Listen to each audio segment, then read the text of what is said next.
जो बच्चे आज फर्स्ट टाइम आए वो भी देख लो, सुनो।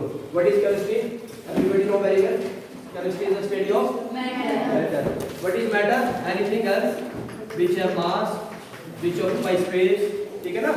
इसका कोई मास हो, स्पेस हो, कोई भी सब्सटेंस हो सकता है, उसे मैटर कहते हैं। मैटर को हमने कितने भाग में कैटेगराइज किया? Solid, liquid and gas. Solid, liquid and gas, ठीक है ना? सॉलिड ये सब्सटेंस बिल्कुल फिक्स्ड होते हैं, क्लोजली पैक्ड होते हैं, फोर्स ऑफ अट्रैक्शन बड़ा स्ट्रांग होता है, ठीक है ना? वॉल्यूम उनका फिक्स होता है, हर समझ बात, शेप भी उनका फिक्स होता है। लिक्विड के फोर्स सब्सटेंस उनमें फोर्स ऑफ अट्रैक्शन थोड़ा कम होता है, हर समझ as compare to solid. Clear है? ये सारी चीजें कर सकते हैं आप कैटेगराइज। सॉलिड में क्या चीज है? जैसे चौक है, कैल्शियम कार्बोनेट, ये भी सॉलिड है। ये ब्लैक बोर्ड है, रूम है, ठीक है ना? ईंट है, पत्थर है, कंकड़ है, सब सॉलिड है। क्लियर? लिक्विड में वाटर सॉलिड हो सकता है, आइस ये सॉलिड, लिक्विड वाटर आप कह सकते हैं। वो कैसा है? लिक्विड स्टेट पे है, ठीक है? क्लियर भाई? लिक्विड के मॉलिक्यूल्स के बीच स्पेस ज्यादा होता है, उनका क्या है? शेप फिक्स नहीं होता है, वॉल्यूम फिक्स होता, वॉल्यूम फिक्स ही होगा। क्लियर है? 5 लीटर ही रहेगा, दूसरे वेसल्स में डालोगे तो 5 ही लीटर रहेगा। शेप वही लेगा जो कंटेनर का शेप होगा। क्लियर बेटा? गैस कुछ भी फिक्स नहीं होता, ना तो वॉल्यूम ना शेप, ठीक है ना? फिर सेकंड चीज हमने करी थी, हम इसमें क्या पढ़ते हैं? एटम। एटम क्या होता है? स्मॉलेस्ट पार्टिकल्स होता है जो एग्जिस्ट हो भी सकता है, नहीं भी हो सकता है। इसके अंदर सब एटॉमिक पार्टिकल्स होते हैं जिन्हें प्रोटॉन, इलेक्ट्रॉन और न्यूट्रॉन कहते हैं। किसने डिस्कवर की है उसके बारे में आप जानते हैं। Electron discovered by Thomson, neutron discovered by Rutherford and proton discovered by Chatlin. Clear है बात? ठीक है। उसके बाद आया मॉलिक्यूल्स। आया बेटा molecules? When atom combines themselves form molecules. For example water molecules, बहुत सारे मॉलिक्यूल्स, CO2 मॉलिक्यूल्स, ठीक है ना? एक से ज्यादा एटम जब आपस में कंबाइन करेंगे तो क्या फॉर्म करेंगे? मॉलिक्यूल्स फॉर्म करेंगे। ये आपको आया है। उसके बाद elements. Element is the purest form of matter, ठीक है ना? एक ही प्रकार के एटम जब आपस में कंबाइन करेंगे तो क्या फॉर्म करेंगे बेटा? एलिमेंट्स फॉर्म करेंगे। बुक में नहीं करना है, ठीक है? जो मैं बता रहा हूं वही करना है, ठीक है ना? फॉर एग्जांपल सारे एलिमेंट्स है, periodic table consist of 8 elements in the periodic table. Matter के एलिमेंट्स ये हो, ठीक है? तो इसमें मेटल, नॉन मेटल और मेटलॉइड्स होते हैं। देखा ना बेटा आपने? मेटल, नॉन मेटल, धातु, अधातु और उपधातु, पता है ना? Metalloid and non metal. किस प्रॉपर्टी में हमने बोला? 2-4 चीजें ध्यान रखना आपने जो आगे आपको काम आएगी। मेटल की टेंडेंसी होती है ऑलवेज इलेक्ट्रॉन को लूज करने की। क्या होती है बेटा? मेटल ऑलवेज लूज इलेक्ट्रॉन, ये दाता होता है, ठीक है? क्या करता है? इलेक्ट्रॉन को लूज करता है, ये टेंडेंसी होती है, इसकी देने की टेंडेंसी होती है। Yes sir. क्लियर है? और नॉन मेटल की टेंडेंसी लेने की टेंडेंसी होती है, gain of electron. Gain of, जो ऐसा करेगा पीरियोडिक टेबल में वो ये उसको हम मेटल्स बोलेंगे, जो इलेक्ट्रॉन को देगा। जो इलेक्ट्रॉन को लेगा उसे क्या बोलेंगे? Non metal. और मेटलॉइड इलेक्ट्रॉन दे भी सकता है, ले भी सकता है, according to the situation of the chemical combination.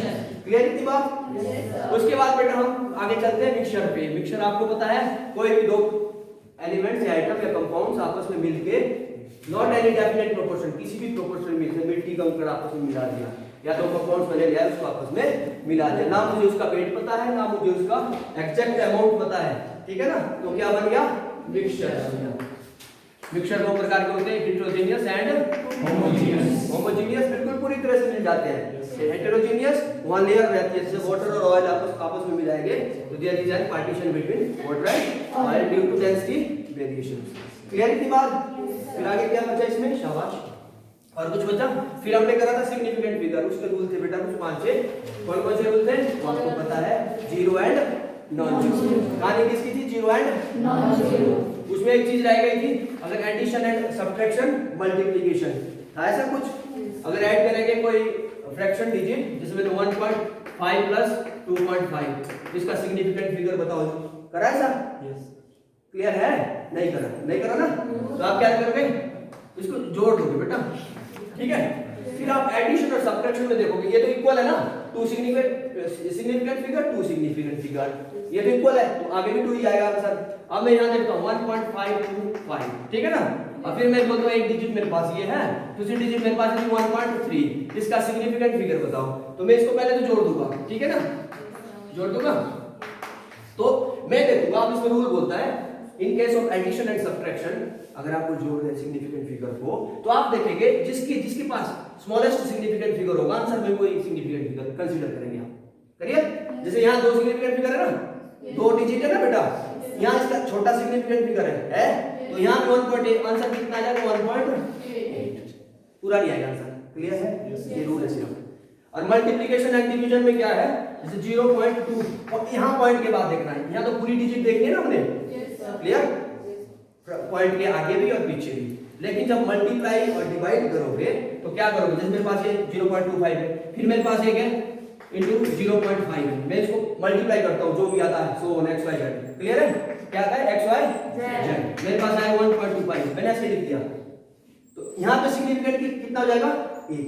क्यों हो जाएगा, पॉइंट के बाद आपने देखना है, पॉइंट के बाद यहाँ कितना सिग्निफिकेंट फिगर है, least number of significant figure after decimal point, after decimal in case of multiplication and division, in case of addition total digit देखनी है, जिसके पास कम सिग्निफिकेंट फिगर होगा आंसर उसी का कंसीडर करेंगे। क्लियर, आसान है। बाकी रूल आपको पता है बेटा, रूल तो मैंने करवा दिए थे कि नॉन जीरो सिग्निफिकेंट है, जीरो अगर नॉन जीरो के बीच आती सिग्निफिकेंट है, लेफ्ट में आएगी कोई सिग्निफिकेंट नहीं है, राइट में आएगी आफ्टर डेसिमल पॉइंट सिग्निफिकेंट है।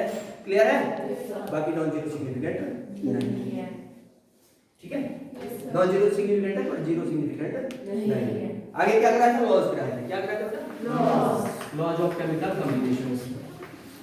सर एक आपने वो बोला था कांस्टेंट, उस वाला लॉ सिग्निफिकेंट। हां, अगर कांस्टेंट की वैल्यू, जैसे मैं बोलता हूं what is the significant figure of gravitational constant, इतना ही दिया होगा वहां पे, तो आप बोलेंगे इनफाइनाइट सिग्निफिकेंट। जिस चीज की वैल्यू फिक्स होती है ना, तो आपने बोला है वहां पे इनफाइनाइट सिग्निफिकेंट फिगर है, because this quantity is constant. ये क्वांटिटी कैसी है, कांस्टेंट। कांस्टेंट होता है जिसकी वैल्यू फिक्स होती है, कैसा होता है, जिसकी वैल्यू फिक्स होती है उसे कांस्टेंट कहते हैं, ठीक है, क्लियर है। तो वहां पे क्या करोगे आप, वहां पे उसका infinite significant figure, because this is constant quantity. जैसे एवोगाड्रो नंबर पूछ देगा, and not is known as, इसको ए भी बोलते हैं एंड नॉट भी बोलते हैं, इसको बोलते हैं Avogadro.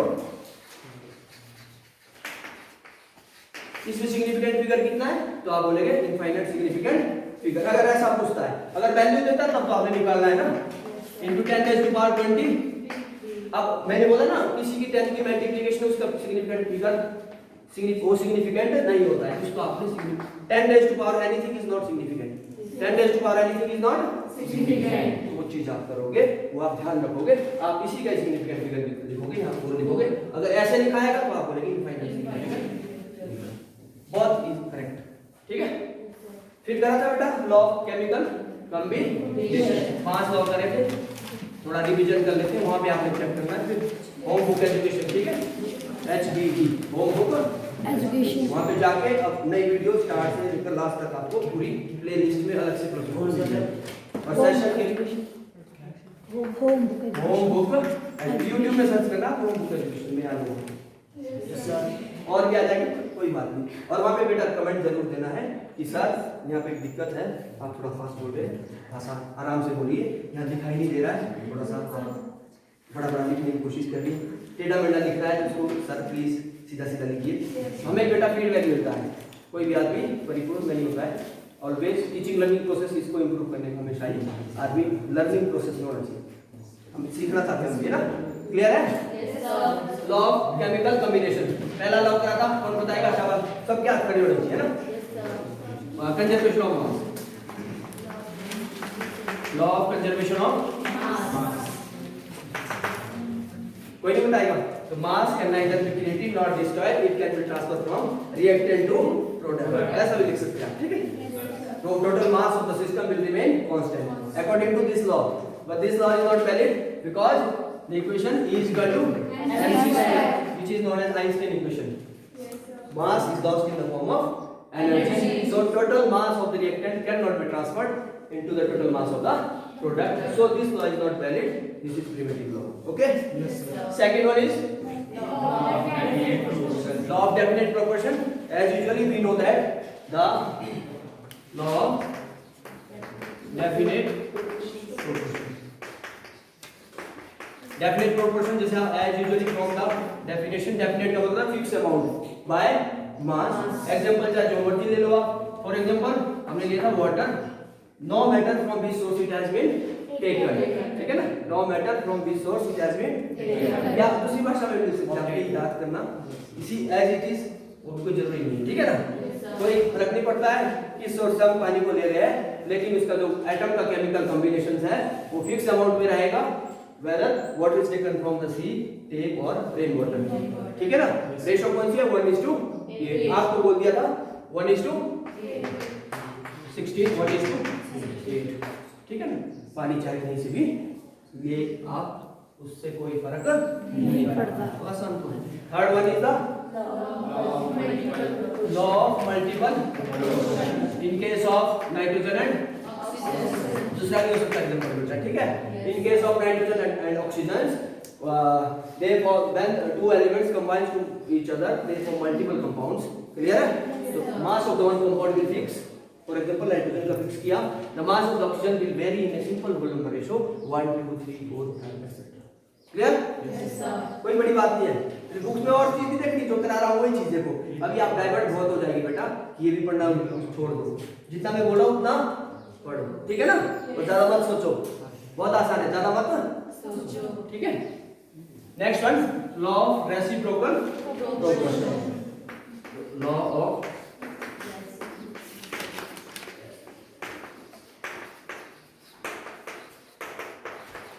Law of reciprocal proportion क्या बोलता है कि when two element combine separately with the third element, जैसे करा था वही कार्बन एंड सल्फर जब ऑक्सीजन के साथ करेंगे। एग्जांपल याद रखो बेटा, फिर आप डेफिनेशन अपने आप लिख सकते हो। Clear?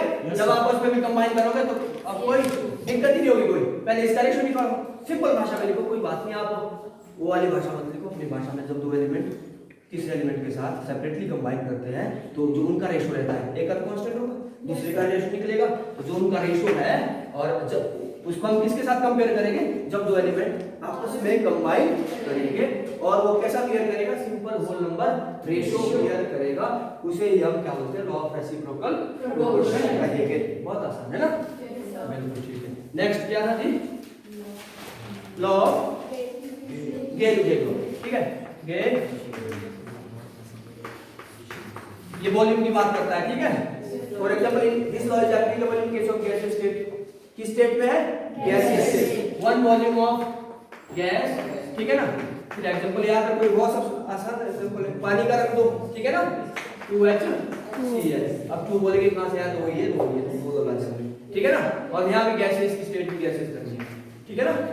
When one volume of hydrogen combines with one volume of chlorine, they form two volume of hydrogen chloride. तो इसका मतलब है आप इसका रेशो बना सकते हैं according to this law. If all the reactant and product in the gaseous form, then you can make a simple proportion और simple ratio to each other. एक का अमाउंट दिया होगा, दूसरे का नहीं है, तो आप निकाल सकते हो by using this law. This is known as Gay-Lussac law. Clear? Yes sir. Next one, Avogadro hypothesis. इसका एक एवोगाड्रो नंबर भी दिया था मैंने आपको, this is 6.022 into 10 raised to power। This is fix number जो हर एक एटम में पाया जाएगा।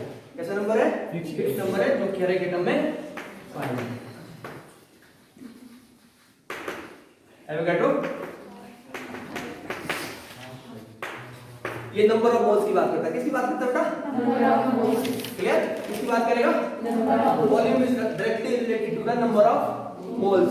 तो आप बोलेंगे नंबर ऑफ मोल्स, ये volume is directly proportional to number of mole. बस ये चीज ध्यान रखनी है, वहां से निकल जाए। What is Avogadro hypothesis? This is tells about the number of molecules या मोल्स की बात है। क्लियर है? The volume of a gas is directly proportional to the number of molecules. अगर कंटेनर में मेरे पास क्या है 50 ml 50 लगा लो, कोई बात नहीं, ठीक है। ऑक्सीजन है, उसका नंबर ऑफ मॉलिक्यूल्स कितने उसके 10 है, समझ लो 10 है, ठीक है। क्लियर है? फिर मेरे उसी कंटेनर में क्या है, मेरे पास क्या है, और कोई दूसरी गैस नाइट्रोजन है, सेम अमाउंट 50 ml, तो मेरे पास उसके भी नंबर ऑफ मॉलिक्यूल्स कितने हो जाएंगे 10 अकॉर्डिंग टू दिस हाइपोथेसिस। आ रही समझ बात ना? तो in all the gases number of molecules remain same if the volume will remain same. अगर वॉल्यूम के साथ छेड़खानी करती, बढ़ा दिया घटा दिया, नंबर ऑफ मॉलिक्यूल्स भी डबल या हाफ हो जाएगा अकॉर्डिंग टू द कंडीशन और सिचुएशन। क्लियर? Yes sir. ठीक है, हो गया। आगे करते हैं। फिर मैंने आपको एक बोला था कि how to calculate the number of molecules. अब 9th की बुक होगी अंदर शायद, कल मंडे को सिखाऊंगा। मास गिवन अपॉन मोलर, ऐसा बोला था।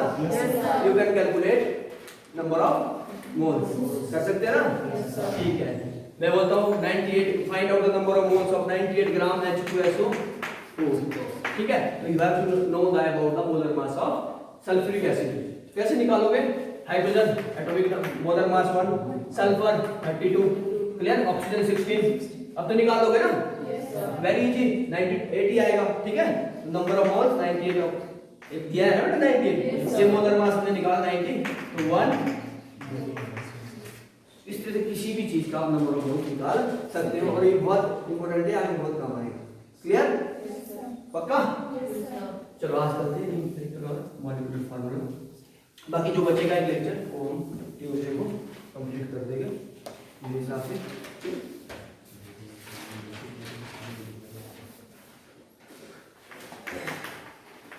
यहाँ से आता है बेटा एग्जाम में, एम्पिरिकल एंड मॉलिक्यूलर फार्मूला।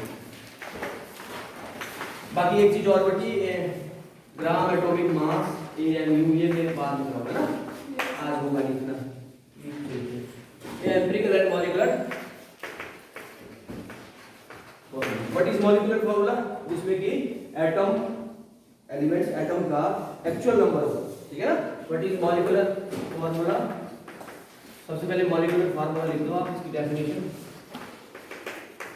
तो फार्मूला इन विच एटम का atom have actual number of its number.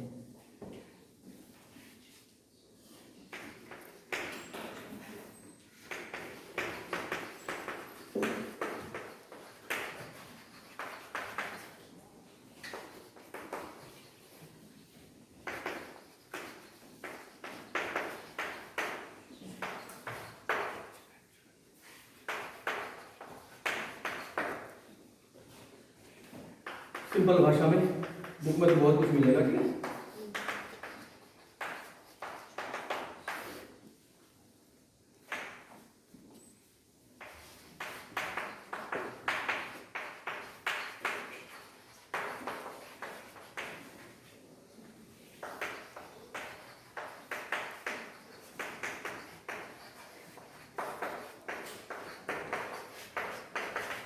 बस ये दो चीजें याद रखिए, सिंपलेस्ट होल नंबर रेशियो। यहाँ मॉलिक्यूलर फार्मूला मेरे पास है, ग्लूकोज का सबको आता है ना, glucose C6H12O6। This is molecular formula. ठीक है, which contain exact number of their respective atom. Carbon के 6, ऑक्सीजन के 12 है, और सॉरी हाइड्रोजन के 12 है, ऑक्सीजन के 6। ठीक है, तो इसमें एक रेशियो बन सकती है 6 को डिवाइड करके 6 से बन सकती है बेटा। तो वो एम्पिरिकल फार्मूला बन जाएगा। क्या बन जाएगा? C1H6 2 है ना, और O1, ये बन गया empirical formula. Clear? This is the exact formula which contain actual number of atom in their molecules. Clear है? और compounds whether in empirical formula which we have a simple whole number ratio। 6 से 6 को common ले लिया ना हमने, ये समझ लो आप, 6 को बाय भी कर लेना। This is not as empirical formula। Clear की बात? अच्छा, इसमें numerical आते हैं ना। क्लियर? Yes sir. अब देखो यहाँ पे एक फॉर्मूला बन रहा है फॉर्मूला क्या बना है? C6H12O6 इज इक्वल टू, कर रहे हैं 6 इंटू कर रहे हैं सब। Yes sir. C1H2O1। ठीक है, this is empirical formula, this is molecular formula. Clear है भाई? Yes sir. एक वो बना देते हैं, नाम रिलेशन बना देते हैं। You can write down here, this is the molecular formula of glucose, molecular formula of glucose, किसी का भी आप ये देखो, is equal to, this is the integer, clear है? वो वेरी कर जाएगा बेटा, 2 हो सकता है, 4 हो सकता है, 3 हो सकता है, कुछ भी हो सकता है। क्लियर? तो इसको लिखोगे n into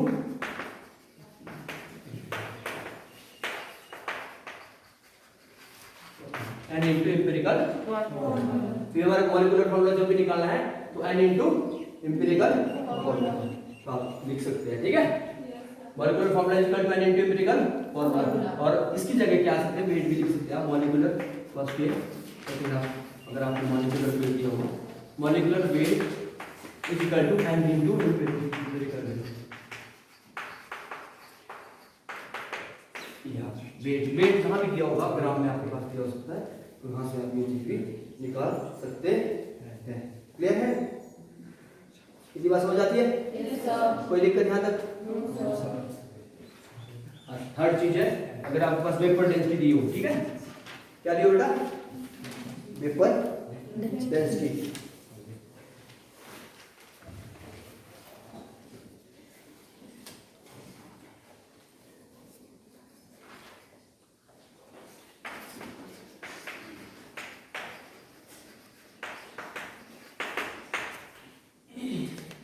आप निकाल सकते हैं।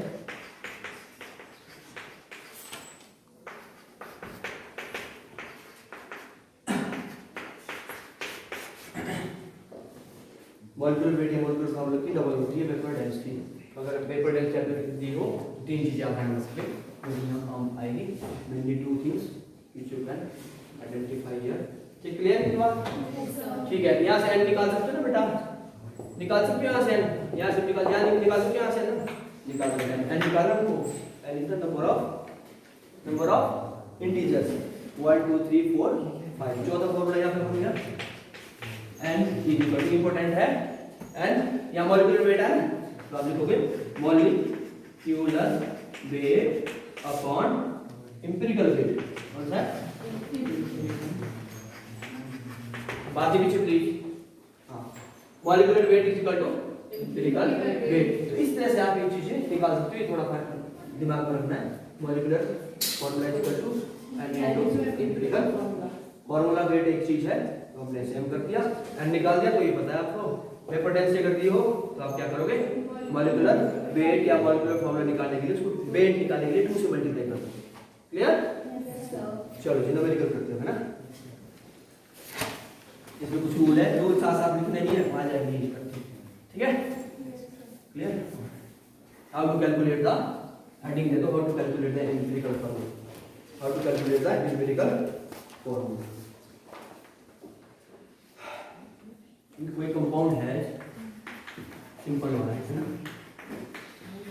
ना, how to calculate the empirical formula.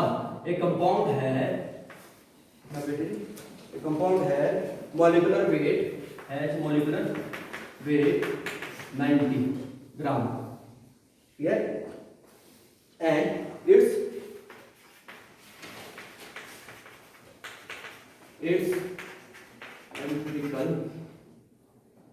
empirical formula is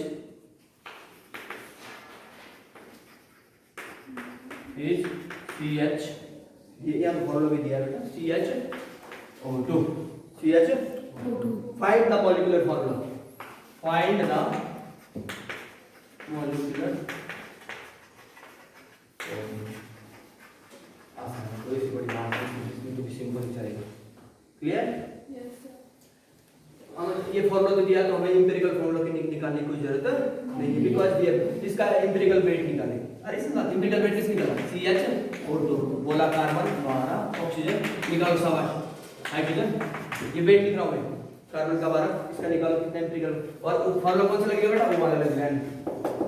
अरे सुन, वो वाला फॉर्मूला लगेगा n is equal to molecular weight, तो दिया हुआ मॉलिक्यूलर वेट दिया ना, molecular weight upon empirical weight. आ रही है समझ? क्लियर है? तो अब देखो मॉलिक्यूलर वेट मेरे पास कितना दिया होगा, क्लियर। उसके बाद एम्पिरिकल वेट यहां से निकल जाएगा, कितना है जी, 12 प्लस 2 इंटू 16। आ रही सुन, सॉरी हाइड्रोजन भी है, एक जोड़ दो, क्लियर। कितना हुआ, 32 और 12 कितना हो गया, 32 हो गया ना बेटा, ये 33 हो गया, कितना आ गया, 45 आया, 45 आया, 45 आया है ना।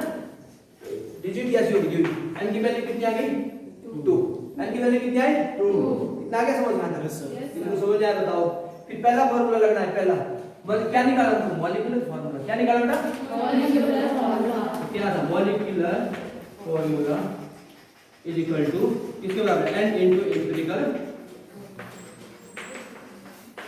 निकाल दिया n कितना था 2, कितना था इनटू, इससे मल्टीप्लाई करना CHO2 क्या बन जाएगा C2H2O, ये आ गया कंपाउंड हमारा।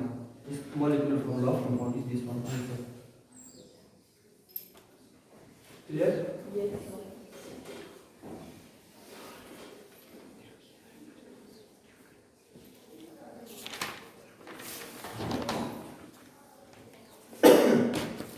सिस्टम से चलिए फॉर्मूला यूज हो रहे हैं सिर्फ यहाँ पे। अभी हमने molecular formula, how to calculate the molecular formula from empirical, ठीक है ना। मॉलिक्यूलर फॉर्मूला को एम्पिरिकल फॉर्मूला से कैसे हमने ड्राइव किया, वो जबकि मॉलिक्यूलर वेट दिया था इस तरह से इसको ड्राइव, ठीक है। सेकंड लिखते हैं वेपर डेंसिटी से कैसे निकालना है अभी। ओके, आ रहा समझ में थोड़ा बहुत, कोई ज्यादा कोई बड़ी बात नहीं, ठीक है। क्या होगा दिख भी रहा, देख लो। अब क्या देखना है इसके बाद बेटा, जब 2 आ गए तो 2 को इससे मल्टीप्लाई कर दो, C2H2O4, तो देखने क्या बात है, आप उसकी जिराफ की तरह लंबी कर दोगे इसका मतलब आपको समझ आ रहा है, थोड़ा सा दिमाग लगाओ। फॉर्मूले आपकी बुक में लिखे हुए हैं, क्लियर। नेक्स्ट वन, अगला है ए कंपाउंड, क्वेश्चन सेकंड, इतनी ज्यादा करोगे सारे वैरायटी कराएंगे। ए कंपाउंड है, ए कंपाउंड स्टार्टिंग से लिखना शुरू कर दो भाई, है वेपर डेंसिटी BD भी कर सकते हैं, वेपर डेंसिटी 45, एक कंपाउंड है vapour density 45 and empirical formula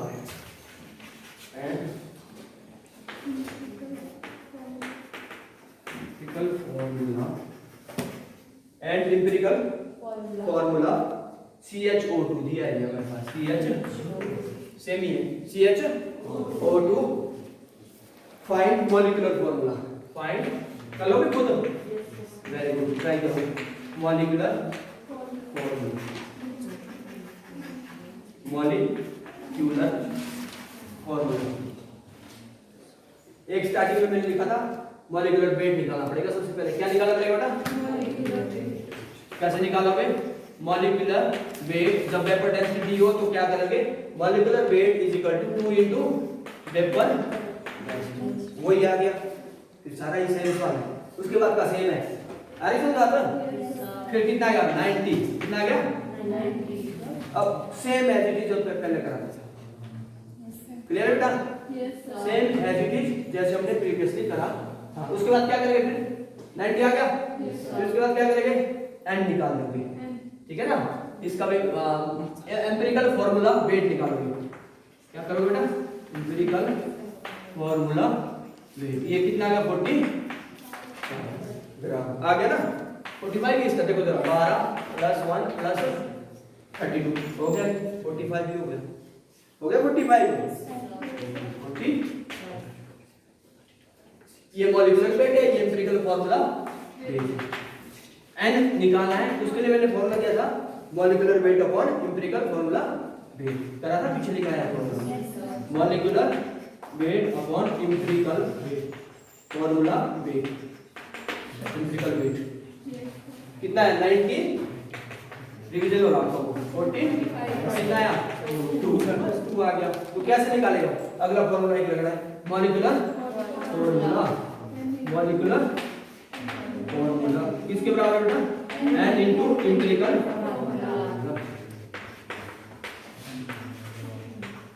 clear, कोई दिक्कत तो नहीं है, ठीक है। 2 इनटू एम्पिरिकल फार्मूला कितना है CHO, इससे मल्टीप्लाई कर दो इसको, ऐसे लिखा था 2 पर C2H2O, दिस इज आंसर। आपने निकाली सारी चीजें, वेरी गुड, बहुत अच्छे, क्लियर है, यस सर, ठीक, अगला करते हैं लास्ट।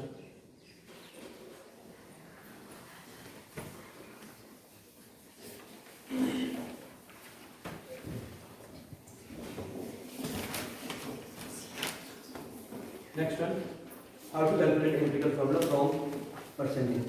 ठीक है, कंपोजिशन आपकी परसेंटेज दी हुई, कोई बात नहीं। एक कंपाउंड रूल आपको खुद ही याद आएगा, रूल लिखने की जरूरत नहीं, कॉपी में लिख लेना ना, आपकी बुक में दिए हुए how to calculate empirical formula, उसके रूल फॉलो करने वो आप लिख सकते। एक compound in which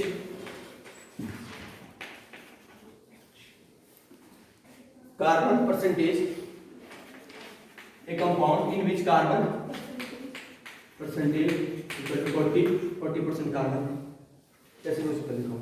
hydrogen 6.7, hydrogen 6.7%, clear की बात। उसके बाद ऑक्सीजन है, oxygen equal to 53.3%, and its molecular mass is, and its molecular mass और weight सेम चीज है बेटा, ठीक है। molecular mass is 60 gram. find molecular formula, find तो यहाँ ना तो एम्पिरिकल फॉर्मूला दिया है ना कुछ और चीज दी है, तो यहाँ सबसे पहले एम्पिरिकल फॉर्मूला निकालना पड़ेगा, ठीक है ना। तभी वो आपका जो molecular formula is equal to and into empirical formula, तभी एक्सेप्टेबल होगा। क्लियर। तो इसमें क्या करेंगे हम, सबसे पहले एलिमेंट लिख लेंगे, जितने एलिमेंट है हमारे पास। आज हम बात एलिमेंट के आइटम, एलिमेंट के नंबर लगा देंगे, ठीक है। उसके बाद जो हमारे पास दिया है परसेंटेज दिए हैं हमारे पास, वेट होता तो ग्राम में वेट लिख सकते थे यहाँ, ठीक है। बात एक ही बेटा, परसेंटेज एंड वेट सेम चीज है, या परसेंटेज में दी है। उसके बाद एटॉमिक वेट, उसका आपको पता है कितना होता है atomic weight, atomic of that respective element, clear. उसके बाद है simple whole number ratio, simple ratio, ये 3-4 clear. Then next one is empirical formula of hydrogen. हमारे पास पहला कौन सा है, कार्बन है, कार्बन, उसके बाद हाइड्रोजन, उसके बाद ऑक्सीजन, ठीक है। ये लगा दीजिए, तीन लिख दिए, कार्बन, हाइड्रोजन एंड ऑक्सीजन। जो जो चीज दी है वो एलिमेंट्स हमने लिख दिए। परसेंटेज कितनी है हमारी, फर्स्ट देखो 40 और हाइड्रोजन की 6.7 और 53.3 वो लिख लो बेटा, शाबाश, लिख दिया। इतनी बात आ गई। अब परसेंटेज में क्या करेंगे, मास की वन मोलर मास, इसका पता आपको एटॉमिक वेट पता है ना, कितना, कार्बन का कितना है, हाइड्रोजन का, ऑक्सीजन का 60। रेशियो आई हुई कि जो परसेंटेज या मास दिया होगा उसको डिवाइड करना है इस मास से, ठीक है ना। जैसे इसका 40 दिया बेटा, तो 40/12, ठीक है। तो कर दे इसको 40/12। अगला क्या है, 6.7/2, तभी रेशो, सॉरी 1, तभी रेशो बनेगी, ठीक है। 53.3/, तो पहला रूल ये है कि आपने क्या करना है, एलिमेंट्स को लिखना है फर्स्ट रूल पे, सेकंड रूल में उसकी परसेंटेज लिखनी है, आगे सिंपल। थर्ड रूल में उसका एटॉमिक वेट जो आप जानते हैं, नॉन एटॉमिक वेट, वो लिखना है। फोर्थ में क्या करना है, रेशो बनानी है। रेशो जैसे आपको पता है नंबर ऑफ मोल्स से निकाल लेना, mass given upon molar mass, वैसे ये percentage given upon atomic weight या एटॉमिक मास। अरे समझ बात है, क्लियर। तो हमने निकाला रेशो, अब कर उसको कैलकुलेट में कितना कितना है, या तो 6.7 नहीं आएगा, यहाँ देख लो आइडिया, मैं लिखता हूँ 3.33, हाँ यहाँ भी 3.33, यहाँ तक आ गया, क्लियर। अब इसमें अब सिंपल होल नंबर रेशो निकालने में आगे, सिंपल रेशो, यहाँ पे सिंपल होल नंबर रेशो, तो लिखो चाहे ना लिखो, ठीक है ना। मतलब फ्रैक्शन में वैल्यू नहीं होनी चाहिए, फ्रैक्शन में होती है तो आप उसको मल्टीप्लाई करोगे, फ्रैक्शन में अगर होती है तो आप क्या करोगे, मल्टीप्लाई, किसी इंटीजर से मल्टीप्लाई करोगे, क्लियर। तो यहाँ देखना आपने जो स्मॉलेस्ट नंबर है आफ्टर फ्रैक्शन उससे सबको डिवाइड कर दोगे। चौथा रूल है स्मॉलेस्ट नंबर, कौन सा स्मॉलेस्ट, इसमें से ये दो है स्मॉलेस्ट, ये इनमें से आप डिवाइड कर दोगे, क्लियर है। जो आफ्टर रेशो के बाद, डिवीजन के बाद, सिंपल रेशो बनाने के बाद जो फ्रैक्शन में वैल्यू आई, जो भी छोटा नंबर होगा उससे सारे डिजिट को, सारे नंबर को डिवाइड करना है, कर दो डिवाइड। 3.33, 3.3, 3.3, यहाँ आ गया 1, कितना आ गया बेटा 1, यहाँ कितना है 2, 2 आ गया, अप्रोक्स 2 ही आया है ना 2, यहाँ कितना आ गया, तो हमारे पास क्या बन गया बेटा, जब हमारे पास एम्पिरिकल फॉर्मूला आ गया तब हम सारी चीजें कर सकते हैं। क्या बन गया, कार्बन का कितना एटम है, कितना बेटा, कार्बन का 1 एटम है, हाइड्रोजन का कितना एटम है 2, ऑक्सीजन का कितना है, इस रेशो में रहेगा 1:1 की रेशो में ये एम्पिरिकल फॉर्मूला तैयार होगा। क्लियर बन गया, आ गया एम्पिरिकल फॉर्मूला। तो आप कुछ नहीं, आपको इसका मॉलिक्यूलर वेट भी निकाल सकते हैं, आप निकाल सकते हैं। फिर क्या करोगे, n की वैल्यू निकाल सकते हैं, फिर इसको 2 से मल्टीप्लाई करके मॉलिक्यूलर फॉर्मूला निकाल सकते हैं। मैं करता हूं C1H2O1, इसका मॉलिक्यूलर वेट आएगा ना, एम्पिरिकल वेट आएगा, because this is empirical formula. Clear, तो इसका एम्पिरिकल वेट कितना है, कार्बन का एटॉमिक वेट 12, ऑक्सीजन का 16, हाइड्रोजन का 8, लगा दो ये 12 प्लस 2 × 16, ठीक है बेटा, प्लस ऑक्सीजन का कितना है, सॉरी ऑक्सीजन का हो गया 1 यहाँ 12, ठीक है 1 × 12, क्लियर है बेटा। उसके बाद बेटा हाइड्रोजन यहाँ 2 × 1 प्लस ऑक्सीजन एक किया ना 1 × 16, जोड़ो इसको, कितना हुआ, जोड़ो कितना हुआ 16, यहाँ कितना 18, 18 12 30 हो गए, 18 12 30 होते ना 30, कितना है बेटा 30 इज द एम्पिरिकल वेट। क्या कौन सा वेट है बेटा, एम्पिरिकल वेट। हमारे पास मॉलिक्यूलर वेट दिया है 60, मॉलिक्यूलर वेट दिया है गिवन कितना बेटा, मॉलिक्यूलर वेट n निकल जाएगा, यस सर, n निकालोगे, n कैसे करोगे, molecular weight upon empirical weight, आ गया 60/30, कितना आ गया 2 आ गया, कितना आ गया 2 आ गया। अब आप मॉलिक्यूलर फार्मूला निकाल सकते हैं ना, तो वही वाला फार्मूला लगा लो, molecular formula is equal to n into empirical formula. क्या लगा दिया, n कितना है, तो एम्पिरिकल फार्मूला क्या था, ये वाला C1H2O1, ये आएगा C2H4O2, ये आ गया आपके पास आंसर। क्लियर, तो ये रूल है, सबसे पहले एलिमेंट को अलग लिखना है, उसके बाद उसकी परसेंटेज या वेट कुछ भी होगा उसको लिखना है। अगर यहाँ वेट दिया होगा तो वेट लिखना इधर ही, ठीक है। फिर उसका एटॉमिक वेट जो आप जानते हैं एटम का, वो आपको पता है। उसके बाद सिंपल में क्या करोगे, given weight upon actual wait which you know very well, ठीक है, वो उसको करना है। रेशियो वाली फ्रैक्शन में सिंपल जो होगा उससे डिवाइड, स्मॉलेस्ट होगा उससे डिवाइड करना सबको। यहाँ पे होल नंबर, अगर यहाँ पे 2.5 होता फॉर एग्जांपल, चलो अगला एग्जांपल कराते हैं। फॉर एग्जांपल यहाँ 2.5 होगा तो क्या करते, सबको एक सेम डिजिट से मल्टीप्लाई करते। फिर मैं इसको 2 से मल्टीप्लाई करता, 5 बन जाना था ना, इसको भी 2 से, इसको भी 2 से, फिर सबको डिवाइड मल्टीप्लाई करना है to make it simple whole number ratio. इसको सिंपल होल नंबर रेशियो बनाने के लिए आप इसको मल्टीप्लाई करना। एक होमवर्क देता हूँ मैं, वहाँ से बस चलाना, वो आपको किताबें भी मिलेगा ना, होगा इसी चीज है ना। लिखो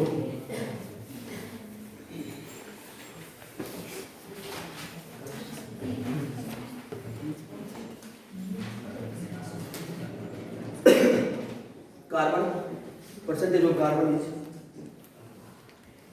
26.59. A compound contains carbon has percentage 26.59, hydrogen 2.22